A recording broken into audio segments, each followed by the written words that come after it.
Hallelujah. सबको जय मसीह की। आइए मेरी भविष्यवाणी की पुस्तक से आज के वचन को पढ़ते हैं, जो कि परमेश्वर के दास प्रेरित अंकुर यशुप नरोला जी और परमेश्वर की दासी पास्टर सोनिया यशुप नरोला जी के द्वारा लिखी गई है। हालेलुया। आइए अपनी आंखों को बंद करते हुए हम आज की प्रार्थना में चलते हैं और आज के सुंदर और महान वचन को ग्रहण करते हैं यीशु मसीह के नाम में। हालेलुया। धन्यवाद सामर्थी परमेश्वर, आपका धन्यवाद करते पिता परमेश्वर, आप महान है परमेश्वर, सचमुच खुदावन पिता परमेश्वर, आप पाक और पवित्र है परमेश्वर।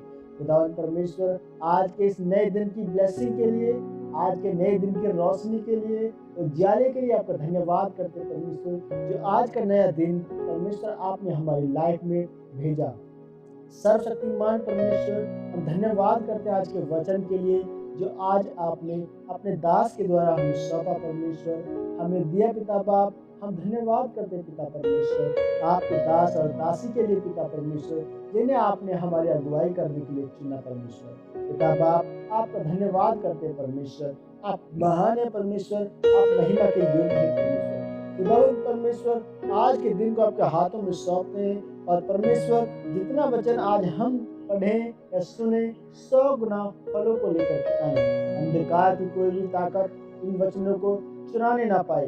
प्रभु यीशु मसीह के सामर्थी और उसके पवित्र नाम में, उसके जीवित नाम में मांगते हैं, आमीन आमीन। आज का वचन के ऊपर ध्यान करना, जैसे कि उत्पत्ति की पुस्तक अध्याय 24 के 63वें वचन में लिखा है, और सांझ के समय वह मैदान में ध्यान करने के लिए निकला था और उसने आंखें उठाकर क्या देखा कि ऊंट चले आ रहे हैं।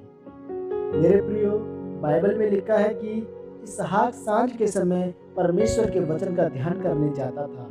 मैदान में वह कुछ ढूंढने नहीं बल्कि परमेश्वर के वचन पर ध्यान करने जाता था।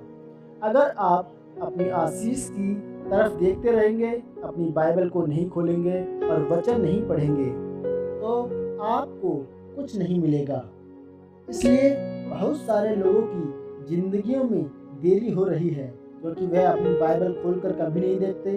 अगर आप प्रेरितों के काम पढ़ेंगे तो वहाँ पर लिखा है कि 120 लोग इकट्ठे हुए और वह लोग वचन में से प्रार्थना कर रहे थे। आपको क्या लगता है कि अचानक से उनके ऊपर पवित्र आत्मा उतर आया, या फिर वह दिन स्वर्ग से निर्धारित था?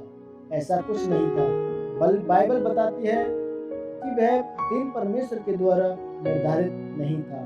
बाइबल में लिखा है कि 120 लोग जब प्रार्थना कर रहे थे तो पतरस उस दिन प्रार्थना कर रहा था कि हे परमेश्वर, योएल नबी की पुस्तक में लिखा है कि अंत के दिनों में मैं अपना पवित्र आत्मा सब लोगों के ऊपर उंडेलूंगा और तेरे पुत्र और तेरी पुत्रियां भविष्यवाणियां करेंगे और तुम्हारे पुरनिया स्वप्न देखेंगे और जवान लोग दर्शन देखेंगे। जब वह वचन के बीच में से प्रार्थना कर रहे थे तो वह जगह हिल गई और 120 लोगों को आग से फटती हुई जीभें दिखाई दी और वह सब पवित्र आत्मा से भर गई। यह अचानक नहीं हुआ था, यह विश्वास की प्रार्थना थी।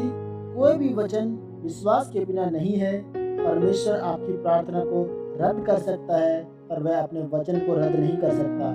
जो लोग अपनी प्रार्थना वचन के बीच में से करते हैं, उनकी प्रार्थना का उत्तर जरूर आता है और अच्छा आता है। इसलिए मैं तुमसे कहता हूँ कि अगर तुम मसीही होकर अपनी आशीष की ओर देखते हो और वचन के ऊपर ध्यान नहीं कर रहे हो, तो परमेश्वर आपकी ओर देख रहे हैं कि कब तुम यह समझोगे कि आशीष के लिए स्वर्ग से कोई भी दिन निर्धारित नहीं किया गया है।